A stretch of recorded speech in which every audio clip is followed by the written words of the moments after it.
الحمد لله رب العالمين والصلاة والسلام الأتمان الأكملان على خير خلق الله وعلى آله وأصحابه أجمعين إلى يوم الدين أما بعد. درس کا یہ سلسلہ جو ہر ہفتے بروز بدھ منعقد کیا جاتا ہے، اس میں سلف صالحین کی کچھ وصیتیں آپ کے سامنے پیش کی جاتی ہیں، اور یہ نصیحتیں یا وصیتیں بڑی جامع ہوتی ہیں، الگ الگ عنوانات کے متعلق اور الگ الگ ٹاپکس پر سلف صالحین یعنی صحابہ، تابعین، تبع تابعین اور وہ علماء جو صحابہ کرام رضی اللہ عنہم اجمعین کے منہج پر ہیں، ان کی وصیتیں ہم پڑھتے ہیں. اس سے قبل کے دروس میں کئی نصیحتیں اور وصیتیں گزر چکی ہیں. فی الوقت ہمارے سامنے جو نصیحت ہے وہ عمل کے متعلق ہے کہ انسان کا صرف علم کا حاصل کر لینا یہ کافی نہیں ہے. چنانچہ سفیان ابن عیینہ رحمہ اللہ جو بہت بڑے محدث گزرے ہیں، یہ بیان کرتے ہیں کہ اگر میرے دن بیوقوف کے دن کی طرح ہو اور میری راتیں جاہل کی راتوں کی طرح ہوں، فما اصنع بالعلم الذي كتبت، تو میں اس علم کا کیا کروں جو میں نے لکھا ہے. کیا مطلب ہوا؟ یعنی یہ کہتے ہیں کہ اگر میرے دن اور بیوقوف لوگوں کے دنوں میں کوئی فرق نہ ہو، جیسے ایک بیوقوف آدمی اپنے دن کو صبح سے لے کر کے شام تک یوں ہی ادھر ادھر گھومنے پھرنے اور مختلف لہو و لعب میں گزار دیتا ہے، اس کے زندگی کا کوئی خاص مقصد، کوئی گول، کوئی ایم اس کی نظروں کے سامنے نہیں ہوتا. اور جس طریقے سے ایک جاہل آدمی جس کے پاس کتاب و سنت کا علم نہیں ہے، بالخصوص قرآن مجید کا اس کے پاس علم نہیں ہے، ایسا جاہل آدمی رات کو سو کر گزار دیتا ہے، یا اگر جاگ کر گزارتا ہے تو اللہ رب العالمین کو راضی کرنے والی چیزوں میں نہیں گزارتا. تو امام سفیان ابن عیینہ رحمہ اللہ کہتے ہیں کہ اگر میرے دن بیوقوفوں کے دن کی طرح گزر جائیں اور میری راتیں جاہلوں کی طرح گزر جائیں تو میرے اس علم کا کیا فائدہ جو میں نے علماء سے حاصل کیا ہے اور اس کو لکھ کر رکھا ہے اپنے پاس. معلوم یہ ہوا کہ انسان جو علم حاصل کرتا ہے، چاہے وہ کسی بھی لیول کا علم ہو، کسی بھی درجے کا علم ہو، اگر کوئی عالم ہے، باضابطہ طور پہ عالم ہے اور دین کی باریکیوں کا اسے علم ہے، حلال و حرام اور اسی طریقے پر احکام و مسائل کا اسے علم ہے، تو اس کو اپنے علم پر عمل کرنا چاہیے.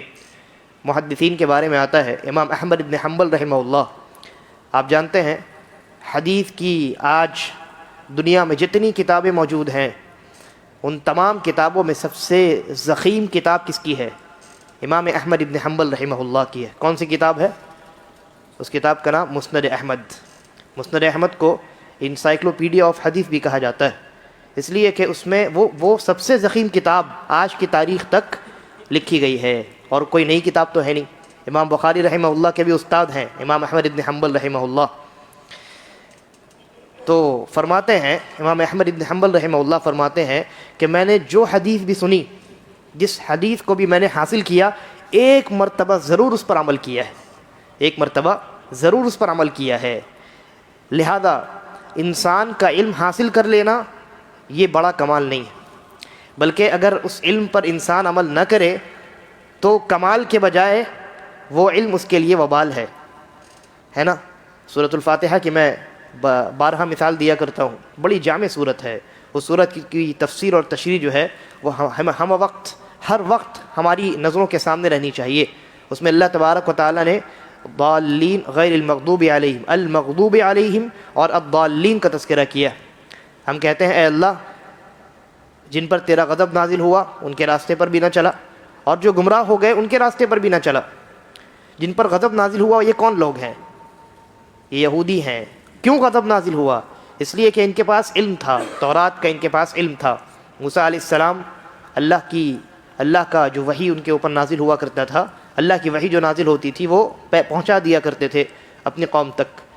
تو یہودی جو ہے یہ عالم قوم تھی، ان میں اکثریت جو ہے جاننے والوں کی تھی، لیکن اس علم پر ان کا عمل نہیں تھا، بلکہ اس علم کے خلاف عمل پایا جاتا ہے، جیسا کہ سورۃ البقرہ میں جگہ جگہ اللہ تبارک و تعالیٰ نے اس جانب اشارہ کیا ہے۔ تو علم کا حاصل کر لینا کہ ہم بہت بڑے عالم ہیں یا بہت کچھ جانتے ہیں، یہ کمال نہیں ہے۔ اور اسی طریقے پر جیسا کہ میں نے کہا، آپ کسی بھی درجے کا علم رکھتے ہو، اگر آپ عالم نہیں ہیں باضابطہ طور پر، عوام میں آپ کا شمار ہوتا ہے، تو دین کے بنیادی چیزیں، بنیادی مسائل تو آپ جانتے ہیں، توحید تو آپ جانتے ہیں، شرک سے تو آپ واقف ہیں، جو موٹی موٹی حلال اور حرام چیزیں ہیں ان سے تو آپ واقف ہیں، آپ کو معلوم ہے سود نہیں کھانا چاہیے، جھوٹ نہیں بولنا چاہیے، ٹخنے سے اوپر کپڑا پہننا چاہیے، ہے نا۔ اسی طریقے پر اور بھی جتنی حرام کردہ چیزیں ہیں ان تمام چیزوں سے آپ واقف، دھوکہ نہیں دینا چاہیے، رشوت نہیں دینا چاہیے، ان تمام چیزوں سے آپ واقف ہیں۔ لیکن اس کے باوجود اگر آپ واقف ہونے کے بعد بھی اپنے اس علم کی مخالفت کرتے ہیں، اس پر عمل نہیں کرتے ہیں، تو اس علم کا کوئی فائدہ نہیں، وہ کمال کے بجائے وبال ہے۔ قیامت میں اللہ تبارک و تعالیٰ پوچھے گا، سوال کرے گا اس علم کے بارے میں کہ آپ نے اس علم پر کتنا عمل کیا۔ میدان محشر میں یہ سوال ہوگا، ہر انسان سے سوال ہوگا کہ اس نے جو علم حاصل کیا تھا، جو علم اللہ نے اس کو دیا تھا، اس پر عمل کتنا کیا اس نے۔ تو یہ بڑی اہم چیز ہے، انسان جتنا زیادہ جانتا ہے ذمہ داری اس کی اتنی زیادہ بڑھتی جاتی ہے۔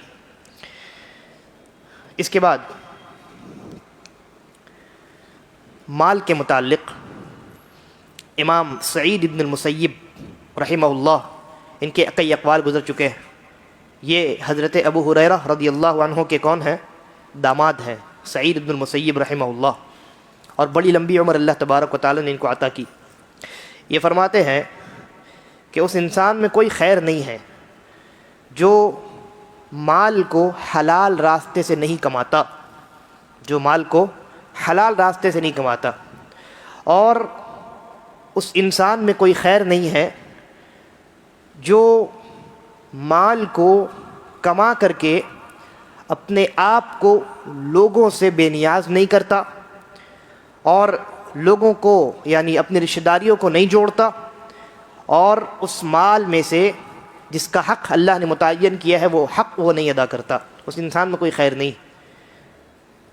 وہ انسان جو حرام طریقے سے مال کماتا ہے وہ بھی گمراہی میں ہے، اور وہ انسان جو مال جمع کر کے رکھتا ہے اور اس مال کے معاملے میں وہ کنجوسی سے کام لیتا ہے، نہ تو اپنے آپ پر خرچ کرتا ہے، مال ہے پھر بھی لوگوں سے مانگتا پھرتا ہے، یا مال جمع کرنے کی کوشش ہی نہیں کرتا، مال جمع کرنے کی، مال حاصل کرنے کی کوشش ہی نہیں کرتا ہے، بلکہ یوں ہی ایسے ہی معاشرے میں گھومتا پھرتا رہتا ہے، کوئی کام دھام نہیں کرتا۔ ایسے انسان میں کوئی خیر نہیں، اس لیے کہ اگر وہ مال حاصل کرے گا تو لوگوں کے سامنے ہاتھ پھیلانے سے اپنے آپ کو بچائے گا، اور یہ مطلوب ہے انسان سے اتنا مال کمانا مطلوب ہے کہ جس کے ذریعے سے وہ اپنے آپ کو لوگوں کے سامنے ہاتھ پھیلانے سے بچا سکے، اور جن کی ذمہ داری اس کے کاندھے پر اللہ تبارک و تعالیٰ نے ڈالی ہے وہ اتنی ذمہ داری ادا کر سکے، اتنا مال کمانا واجب ہے۔ ہمارے معاشرے کا حال بڑا برا ہے، اچھے بڑے نوجوان، صلاحیت مند نوجوان جو ہیں وہ ایسے ہی معطل رہتے ہیں، یعنی بیکار کچھ نہیں کرتے، دن سے صبح ان کی ایسی گزر جاتی ہے، شام ایسی گزر جاتی ہے، رات بھی وہ دوستوں کے ساتھ ادھر ادھر گھومنے پھرنے میں وہ اپنا گزار دیتے ہیں، کوشش نہیں کرتے، وہ چاہتے ہیں بیٹھے بیٹھائے پیسہ آ جائے۔ اور پھر آپ جانتے ہی ہیں آج کل جو شارٹ کٹ طریقے مارکیٹ میں لانچ ہو چکے ہیں کہ بس آپ بیٹھیے، 10 منٹ 15 منٹ کا کام ہے اور پھر آپ کے اکاؤنٹ میں جو ہے وہ پیسے آ جائیں گے، دوسروں کا گرچہ اکاؤنٹ خالی کر دیا جائے۔ تو یہ شارٹ کٹ جو طریقے ہیں یہ اور زیادہ خطرناک ہیں، یہ اور زیادہ خطرناک ہے۔ ایک تو یہ کہ آپ حلال طریقے سے مال نہیں کما رہے ہیں، حرام طریقہ استعمال کرتے ہیں مال کمانے کے لیے، اور دوسرا یہ کہ آپ دوسروں کا حق بھی مار رہے ہیں، تو یہ ڈبل گناہ اس میں ہوتا ہے انسان کو۔ اور اس انسان کی نشو و نما جب اس حرام مال کی بنیاد پر ہوتی ہے تو نہ اس کی دعا قبول ہوتی ہے، نہ عبادات قبول ہوتی ہیں، اور اسی طریقے پر وہ انسان جو ہے پھر اخیر میں اللہ کے ہاں جواب دہ ہوگا ان تمام مسائل کے متعلق۔ قیامت میں وہ نبی اکرم صلی اللہ علیہ وسلم نے فرمایا نا، اپنے صحابہ سے آپ نے پوچھا اتدرون من المفلس، کیا جانتے ہو کہ مفلس کون ہے؟ کہا کہ جس کے پاس دینار اور مال و متاع، دولت اور یہ چیزیں نہیں ہیں۔ اللہ کے نبی صلی اللہ علیہ وسلم نے فرمایا کہ نہیں، مفلس تو در حقیقت وہ انسان ہے جو قیامت میں روزہ، حج، زکوٰۃ اور یہ تمام چیزیں، نماز لے کر کے حاضر ہوگا، لیکن اس نے دنیا میں کسی کا مال کھا لیا ہوگا، کسی کو گالی دی ہوگی، کسی کے اوپر جھوٹا الزام لگایا ہوگا وغیرہ وغیرہ، تو اللہ تبارک و تعالیٰ کیا کرے گا؟ پہلے تو اس کی نیکیاں اٹھا کر کے اس انسان کو دے دے گا، اور جب یہ نیکیاں ختم ہو جائیں گی، حساب مکمل نہیں ہوگا، تو اس کے گناہ اٹھا کر کے اس کو دے دے گا، اور پھر الٹے منہ جہنم میں یہ انسان جو نماز اور زکوٰۃ اور حج لے کر کے حاضر ہوا تھا اللہ کے دربار میں، روزہ لے کر کے حاضر ہوا تھا، الٹے منہ گھسیٹتے ہوئے جہنم میں داخل کیا جائے گا۔ لہذا انسان کو مال کے بارے میں، مال کے متعلق بہت زیادہ محتاط رہنے کی ضرورت ہے۔ اس کے بعد امام طاؤس ابن کیسان رحمہ اللہ فرماتے ہیں کہ یہ جو اخلاق ہیں انسان کے، اچھے اخلاق و عادات، یہ اللہ رب العالمین کی جانب سے تحفہ ہوتے ہیں۔ اللہ تبارک و تعالی جسے چاہتا ہے اپنے بندوں میں سے یہ تحفہ عطا کر دیتا ہے۔ لہذا جب اللہ رب العالمین کسی کے متعلق، اپنے کسی بندے کے متعلق بھلائی کا ارادہ کرتا ہے تو اسے اچھا اور نیک اخلاق عطا کر دیتا ہے۔ یعنی جیسا کہ اس مسئلے پر یا اس موضوع پر اس سے پہلے کے درس میں ایک اثر گزر چکا ہے۔ اس اثر کا معنی یہ ہوا کہ جس طریقے سے روزی اللہ تبارک و تعالیٰ عطا کرتا ہے، جس کو چاہتا ہے عطا کرتا ہے، جتنا چاہتا ہے عطا کرتا ہے، جیسے چاہتا ہے عطا کرتا ہے، اسی طریقے پر یہ جو اچھے اخلاق ہیں یہ بھی اللہ کے ہاتھ میں ہیں، یہ بھی اللہ کے ہاتھ میں ہے۔ تو انسان جیسے روزی کو حاصل کرنے کے لیے کوشش کرتا ہے، محنت کرتا ہے، مجاہدہ کرتا ہے، ویسے ہی اگر کسی کے اخلاق اچھے نہیں ہیں تو اسے کیا کرنا چاہیے؟ اسے مجاہدہ کرنا چاہیے، اپنے نفس پر کنٹرول کرنا چاہیے، اور اس راستے میں اسے مشقت برداشت کرنی پڑے گی۔ غصہ آئے گا، کبھی غصے کو برداشت کرنا ہوگا، ہے نا، سامنے والا انسان بدزبانی کرے گا، اس کی بدزبانی کو برداشت کرنا ہوگا، اور دل کو نرم کرنا ہوگا، اور دل کو نرم کرنے والی جو چیزیں ہیں شریعت نے بتلائی ہیں ان کو اختیار کرنا ہوگا، جیسے قرآن مجید کی تلاوت ہے، اور اسی طریقے پر یتیموں کے سر پر ہاتھ پھیرنا ہے، بچوں کو یعنی بوسہ لینا ہے، یہ تمام چیزیں انسان کے دل کو نرم کرنے والی، اور علماء کی مجالس میں بیٹھنا ہے، نیک لوگوں کی صحبت اختیار کرنا ہے، جو عابد اور زاہد قسم کے لوگ ہیں جن کا تعلق مساجد سے ہے، قرآن مجید سے ہے، دین اسلام سے ہے، ایسے لوگوں کی صحبت اختیار کرنا ہے۔ ابھی صحبت کے تعلق سے ایک اثر آنے والا ہے، تو صحبت کا بڑا گہرا اثر انسان کی زندگی پر ہوتا ہے۔ انسان جو ہے، کہا جاتا ہے نا کہ کسی انسان کو اگر دیکھنا اور پہچاننا ہو، بلکہ اس معنی میں ایک حدیث بھی ہے کہ انسان جو ہے وہ اپنے دوست سے، اپنے ساتھی سے پہچانا جاتا ہے، اس کا ساتھی کیسا ہے، کیونکہ ساتھی خود بخود نہیں بنتا ہے بلکہ انسان چوز کرتا ہے۔ 10 لوگ 100 لوگ ہیں، اب ایک بچہ اسکول جاتا ہے تو کیا جتنے اسٹوڈنٹس اس کے کلاس میں ہیں سب کے سب اس کے دوست ہوتے ہیں؟ نہیں ہوتے ہیں، بلکہ وہ منتخب کرتا ہے ان میں سے کہ ہاں یہ آدمی میرے مزاج کے مطابق ہے، یہ آدمی جو ہے، یہ بچہ یہ میرے ساتھ کھیلتا ہے، یہ مجھ سے مطابقت رکھتا ہے تو میں اس کو دوست بنا لیتا ہوں، اس کو ساتھی بنا لیتا ہوں۔ تو ویسے ہی بڑا آدمی جو ہوتا ہے، جوان آدمی، وہ بھی اسی سے دوستی کرتا ہے جس سے اس کا مزاج ملتا ہے، جس کو وہ پسند کرتا ہے، جس کے اخلاق و عادات کو وہ پسند کرتا ہے، جس کے اعمال کو وہ پسند کرتا ہے۔ تو دوست اور ساتھی بنانا یہ انسان کے متعلق اس بات کو واضح کرتا ہے کہ یہ انسان کس مزاج کا ہے اور کیسا ہے۔ اگر کوئی دیندار آدمی ہے تو اس کا دوست بے دین نہیں ہو سکتا، اور اگر کوئی بے دین انسان ہے تو اس کا دوست دیندار نہیں ہو سکتا۔ لہذا اخلاق کے معاملے میں بھی انسان کو اللہ رب العالمین سے دعا کرنی چاہیے اور کوشش کرنی چاہیے اپنے اخلاق کو بہتر بنانے کے لیے۔ اس کے بعد امام شریح القاضی رحمہ اللہ، بڑے امام گزرے ہیں، ان کا ایک بڑا جامع قول منقول ہے۔ وہ فرماتے ہیں انی لاصاب بالمصیبہ فاحمد اللہ علیہا 4 مرات، کہ جب میں کسی مصیبت میں مبتلا کیا جاتا ہوں، زندگی میں کوئی بلا نازل ہوتی ہے، کوئی مصیبت زندگی میں آتی ہے، تو میں 4 مرتبہ اللہ رب العالمین کا شکر ادا کرتا ہوں، 4 مرتبہ اللہ رب العالمین کی حمد بیان کرتا ہوں۔ 4 مرتبہ ایک مصیبت جب نازل ہوتی ہے، کوئی بھی مصیبت بڑی ہو یا چھوٹی ہو، 4 مرتبہ میں اللہ رب العالمین کی حمد بیان کرتا ہوں۔ اور حمد کا معنی تو آپ جانتے ہی ہیں، میں نے کئی بار بیان کیا ہے، حمد صرف تعریف کو نہیں کہتے، بلکہ محبت اور تعظیم کے ساتھ جو تعریف نکلتی ہے اس تعریف کو حمد کہتے ہیں۔ اللہ رب العالمین کی ہم حمد بیان کرتے ہیں، مدح بیان نہیں کرتے ہیں، یعنی ہم اللہ کی تعریف کرتے ہیں اللہ سے محبت کرتے ہوئے اور اللہ رب العالمین کی تعظیم میں۔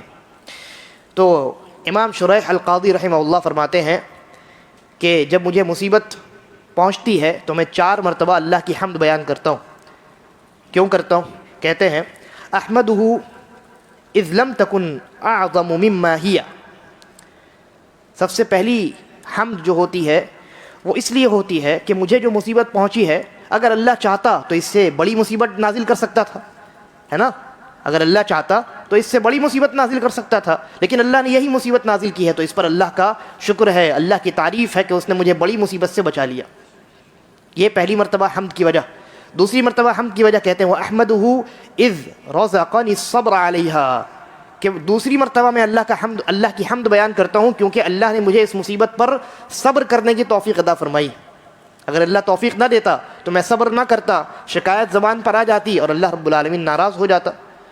لہذا یہ مصیبت بھی میرے لیے کیا بن گئی؟ بھلائی اور خیر کا سبب بن گئی. کیوں؟ کیونکہ اللہ نے مجھے اس مصیبت میں صبر کی توفیق عطا فرمائی. اور مصیبت پر صبر جو ہے اس سے انسان کے درجات بہت زیادہ بلند ہوتے ہیں، انسان کے درجات بلند ہوتے ہیں. وہ ایک روایت ہے سورۃ ابن ماجہ کے اندر، نبی اکرم صلی اللہ علیہ وسلم بیان فرماتے ہیں کہ جب اللہ تبارک و تعالی کسی بندے کے متعلق لکھ دیتا ہے کہ تقدیر میں لکھ دیتا ہے کہ یہ انسان جنت میں بڑا اعلیٰ مقام حاصل کرے گا، اور دنیا میں وہ انسان عمل نہیں کرتا ہے، نیک اعمال اتنے انجام دیتا نہیں کہ جس کی بنیاد پر وہ جنت میں وہ اعلیٰ مقام حاصل کر سکے، تو اللہ کے نبی صلی اللہ علیہ وسلم فرماتے ہیں اللہ تبارک و تعالیٰ اس کی زندگی میں مصیبت در مصیبت نازل کرتا ہے اور ہر مصیبت پر اسے صبر کی توفیق دیتا ہے. فرشتوں سے کہتا ہے کہ اسے جو ہے وہ صبر کرواؤ، یا بعض روایات کے اندر اللہ تبارک و تعالیٰ اسے صبر کرواتا ہے، صبر کی توفیق دیتا ہے. صبر کرنے کی وجہ سے مصیبتوں پر اس کے درجات بلند ہوتے ہوتے ہوتے وہاں تک پہنچ جاتے ہیں جہاں یعنی جو مقام اور جو درجہ اللہ تبارک و تعالیٰ نے جنت میں اس کے لیے لکھا ہے. اور ایک اور روایت ہے وہ بھی صحیح ہے، نبی اکرم صلی اللہ علیہ وسلم فرماتے ہیں قیامت کے دن وہ لوگ جو دنیا میں مصیبتوں پر صبر کیا کرتے تھے ان کو جب انعام دیا جائے گا اور انہیں جنت میں جب اعلیٰ مقام دیا جائے گا تو جو دنیا میں آسانی اور یعنی آرائش کے ساتھ اور بڑی سہولت کے ساتھ زندگی گزارا کرتے تھے وہ وہاں خواہش کریں گے کہ اے کاش دنیا میں مجھے آری سے چیر دیا گیا ہوتا اور میں صبر کرتا تو آج مجھے یہ اور یہ اس سے بڑا مقام حاصل ہوتا. تو صبر کی بڑی فضیلت ہے. اسی لیے امام شریح القاضی کیا کہتے ہیں میں اللہ کی حمد بیان کرتا ہوں مصیبت کے نازل ہونے پر کہ اللہ نے مجھے صبر کرنے کی توفیق عطا فرمائی. یہ دوسری مرتبہ حمد کی وجہ ہوئی. تیسری مرتبہ کہتے ہیں وَأَحْمَدُهُ إِذْ وَفَّقَنِي لِلْإِسْتِرْجَاعِ لِمَا أَرْجُو فِيهِ مِنَ الثَّوَابِ. اور تیسری مرتبہ میں اللہ رب العالمین کی حمد بیان کرتا ہوں اس لیے کہ اللہ رب العالمین نے مجھے یہ توفیق دی ہے کہ میں اس مصیبت پر اللہ رب العالمین سے اجر کی امید رکھوں اور یہ کہوں کہ بھائی یہ مصیبت تو اللہ کی جانب سے ہے، انا للہ و انا الیہ راجعون، اور ہم بھی اللہ رب العالمین کے لیے اور ہم اللہ ہی کی جانب واپس جانے والے ہیں. یعنی ہم اور ہمارا معاملہ اور ہماری زندگی اور ہماری ہر ایک سانس اللہ رب العالمین کی ہے اور وہی جب چاہے واپس لے لے. تو یہ معمولی سی مصیبت ہمارے اس ایمان کو ختم نہیں کر سکتی اور ہمیں اللہ رب العالمین کے اوپر ہمارا جو توکل اور بھروسہ ہے اسے کمزور نہیں کر سکتی. اور یہ مومن کا شیوا ہوتا ہے. اللہ تبارک و تعالیٰ نے قرآن مجید میں سورہ بقرہ میں فرمایا الذین اذا اصابتهم مصیبہ، جب انہیں مصیبت پہنچتی ہے قالوا انا للہ و انا الیہ راجعون، تو وہ کہتے ہیں کہ ہم اللہ ہی کے لیے ہیں و انا الیہ راجعون اور ہم اسی کی جانب لوٹنے والے. کہا اللہ رب العالمین نے اولئک علیہم صلوات من ربہم ورحمہ، یہی وہ لوگ ہیں کہ جن کے اوپر اللہ رب العالمین کی رحمت اور برکت نازل ہوتی. وَأُولَٰئِكَ هُمُ الْمُهْتَدُونَ، اور یہی لوگ ہدایت یافتہ ہیں، ہدایت پانے والے ہیں. تو یہ تیسری مرتبہ حمد کی وجہ. کہتے ہیں وَأَحْمَدُهُ إِذْ لَمْ يَجْعَلْهَا فِي دِينِي، اور چوتھی مرتبہ میں اللہ رب العالمین کی حمد اس لیے بیان کرتا ہوں کیونکہ اللہ نے مجھے یہ جو مصیبت دی ہے یہ مصیبت میری زندگی میں اللہ نے دی ہے کہ دنیاوی کوئی نقصان ہو گیا، اولاد کا انتقال ہو گیا، بیوی کا انتقال ہو گیا، یا اسی طریقے پر بزنس چل رہا تھا وہ ختم ہو گیا، یا کسی نے دھوکہ دے دیا، یا مال چوری ہو گیا، یا جسم میں کوئی بیماری بڑی بیماری پیدا ہو گئی، ہاتھ ٹوٹ گیا، پیر ٹوٹ گیا، جو کچھ ہوا وہ میری ذاتی زندگی میں ہوا. جو مصیبت نازل ہوئی اس کا تعلق میرے دنیا سے ہے، میری ذات سے ہے. میں اللہ کی حمد بیان کرتا ہوں کہ اللہ نے مجھے یہ جو مصیبت ہے اللہ نے یہ مصیبت میرے دین میں نازل نہیں کیا. اللہ نے یہ مصیبت میرے دین میں نازل نہیں کیا، اس لیے کہ دین میں اگر مصیبت نازل ہوتی تو بہت ممکن تھا کہ میرا دین ختم ہو جاتا، میرا ایمان ختم ہو جاتا، اور اگر ایسا ہوتا تو میں تو ہلاک ہو جاتا. لہذا اس بنیاد پر اللہ رب العالمین کی میں حمد بیان کرتا ہوں. یہ چوتھی مرتبہ حمد کی وجہ ہے. تو دیکھا آپ نے امام شریح القاضی رحمہ اللہ، یہ ان کے اس قول سے، صرف ایک قول سے آپ اندازہ لگائیے کہ شریعت کا اور اللہ رب العالمین کی معرفت کے متعلق انہیں کتنا درک حاصل تھا، ہے نا. یہ اللہ والے لوگ تھے، یہ حقیقی معنی میں یہ ولی اللہ ہیں، یہ اللہ کے دوست ہیں. انہیں اللہ رب العالمین سے محبت ہے اور مصیبت کے نازل ہونے پر 4 مرتبہ وہ اللہ رب العالمین کی حمد بیان کرتے ہیں. لہذا مصیبت کے نزول کے وقت ہمیں جزع فضع سے بچنا چاہیے، شکایت سے، زبان درازی سے اپنے آپ کو بچانا چاہیے.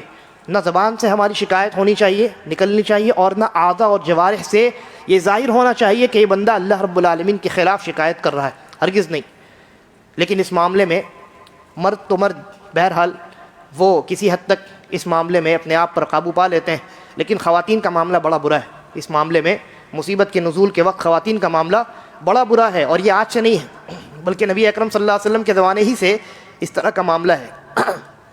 یعنی خواتین کے اندر جو ہے مصیبت کے نزول کے وقت صبر بمشکل پایا جاتا ہے، بہت مشکل سے وہ صبر کر پاتی ہیں.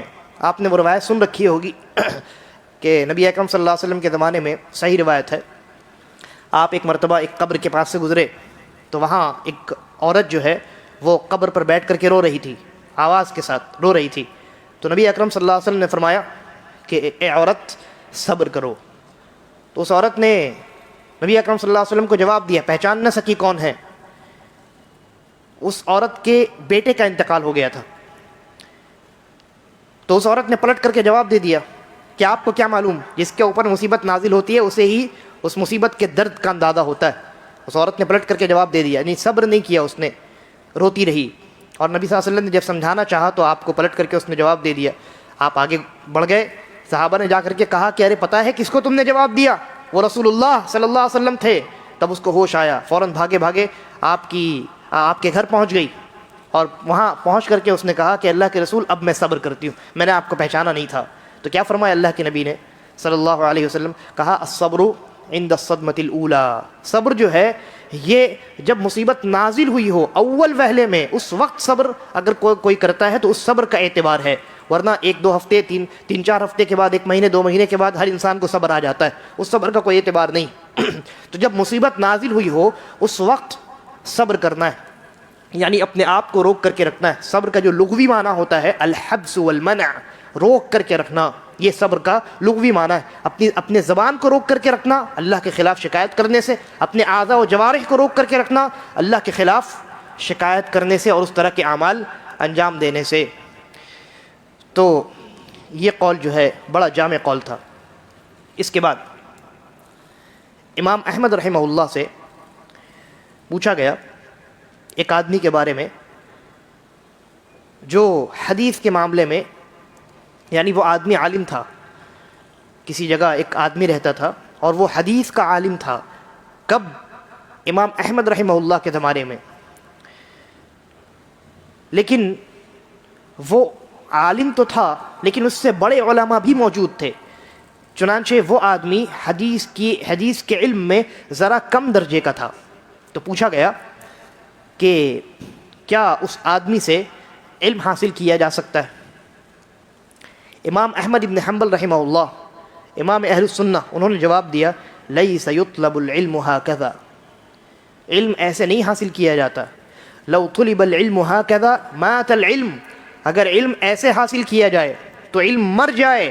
یعنی کم درجے والے عالم سے جو انسان جس کے پاس علم تو ہے لیکن اس کا شمار کبار میں نہیں ہوتا ہے، اس کے پاس علم ہے لیکن علم میں پختگی نہیں آئی ہے، علم میں جو ہے پختگی نہیں آئی ہے، ایسے انسان سے علم حاصل کرنے کے متعلق امام احمد بن حنبل رحمہ اللہ فرماتے ہیں اگر ایسے علم حاصل کیا جائے تو علم مر جائے، علم مر جائے. آگے فرماتے ہیں انما یؤخذ العلم عن الاکابر، اس لیے کہ علم جو ہے یہ بڑے علماء سے حاصل کیا جاتا ہے، اور بڑے علماء سے مراد وہ علماء ہیں جو علم میں پختہ ہوتے ہیں، جو علم میں پختہ ہوتے ہیں. اور علم کو، کتاب و سنت کا جو علم ہے، شرعی علم، اسے اس کے اصل مرجع سے سمجھتے ہیں، یعنی کتاب و سنت سے ان کا علم متعلق ہوتا ہے، جڑا ہوا ہوتا ہے. وہ اپنے رائے کی بنیاد پر کوئی فتویٰ نہیں دیتے، اور نہ ان معاملات میں فتویٰ دیتے ہیں جن کے بارے میں انہیں علم نہیں ہے، اور اسی طریقے پر وہ علم کی بنیاد ہوا پرستی اور نفس پرستی پر نہیں رکھتے. اور اسی طریقے پر اکابر کا ایک معنی یہ ہے، جیسا کہ بہت سارے علماء نے بیان کیا، کہ وہ علماء جن کے اندر بدعت نہیں پایا جاتا، جن کے اندر بدعت نہیں پایا جاتا. بہت سارے ایسے علماء آپ کو ملیں گے جو علماء کہلاتے ہیں لیکن کہیں نہ کہیں ان کے منہج میں گڑبڑی ہے، ان کے عقیدے میں بدعتی یعنی عقیدہ جو ہے وہ موجود ہے، ان کی زندگی میں بدعت موجود ہے. دوسرے علوم میں وہ ماہر ہیں.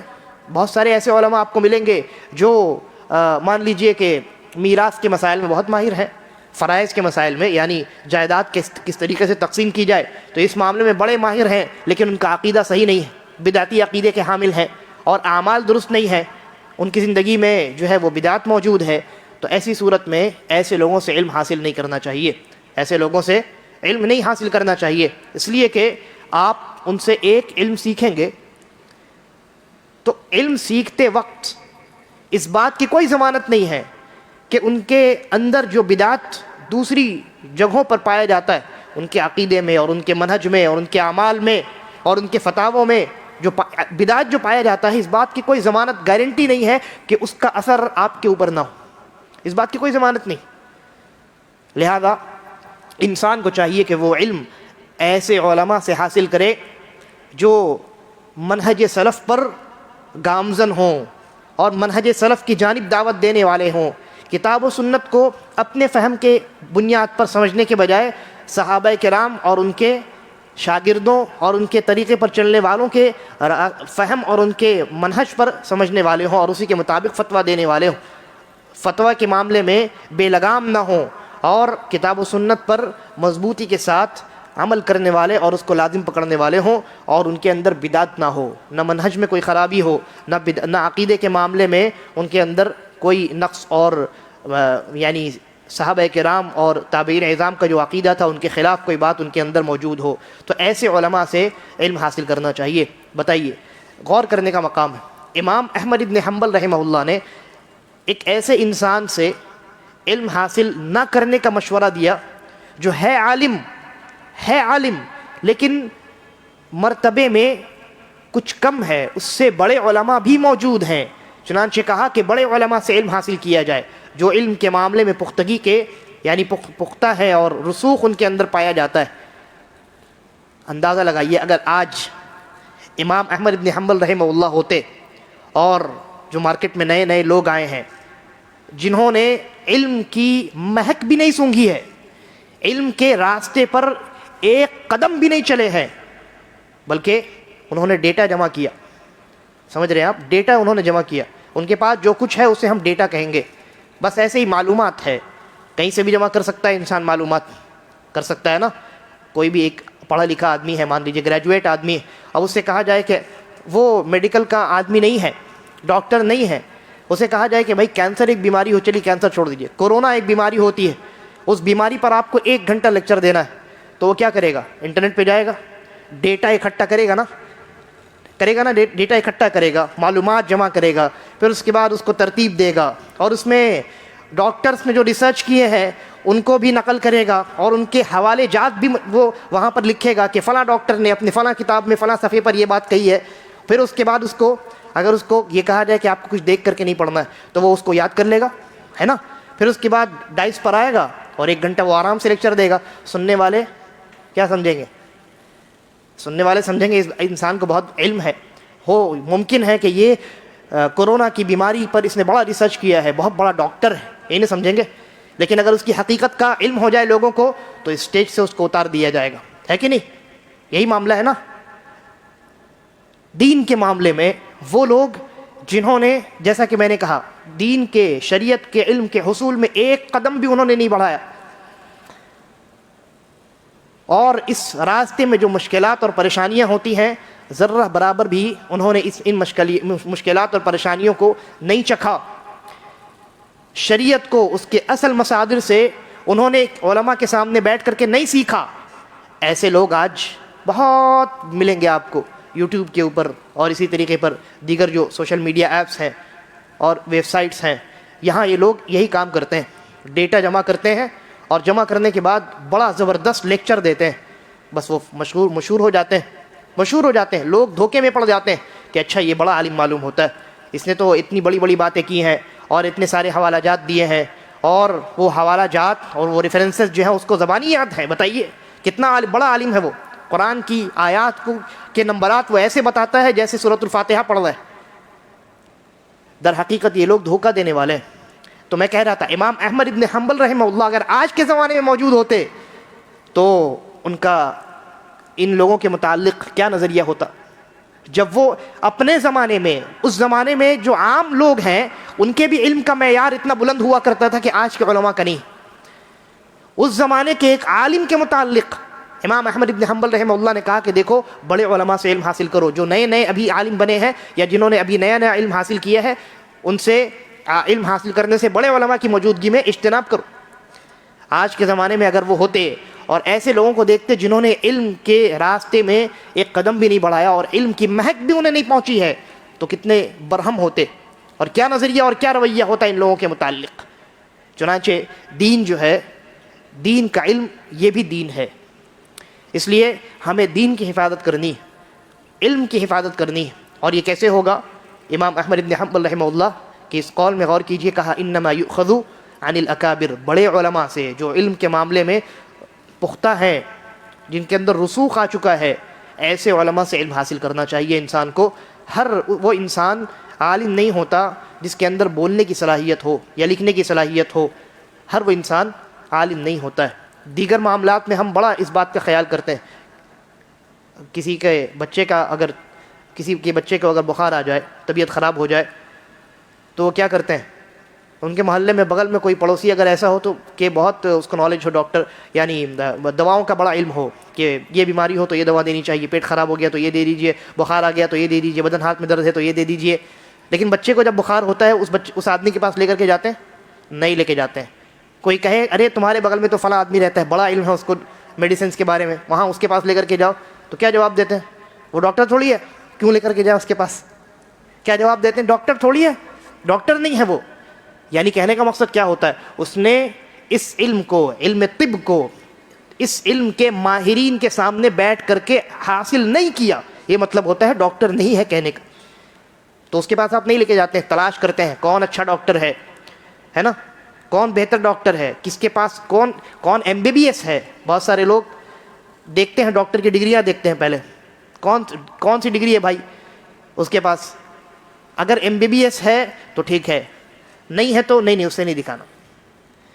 تو اس معاملے میں، دنیاوی معاملے میں، دنیا میں کوئی بیماری ہوتی ہے تو اس کے لیے ہم سرٹیفائڈ ڈاکٹر تلاش کرتے ہیں. دین میں کوئی بیماری ہوتی ہے تو ایسے ہی جھولا چھاپ کسی بھی آدمی کو ہم پکڑ لیتے ہیں اور اس سے مسئلہ پوچھ لیتے ہیں. یہ انصاف ہے؟ یعنی گویا آپ نے دین کو دنیا سے بھی ہلکا سمجھ لیا ہے نا. تو امام احمد بن حنبل رحمہ اللہ کا یہ قول بڑا دقیق قول ہے کہ علم جو ہے وہ بڑے علماء سے حاصل کرنا چاہیے.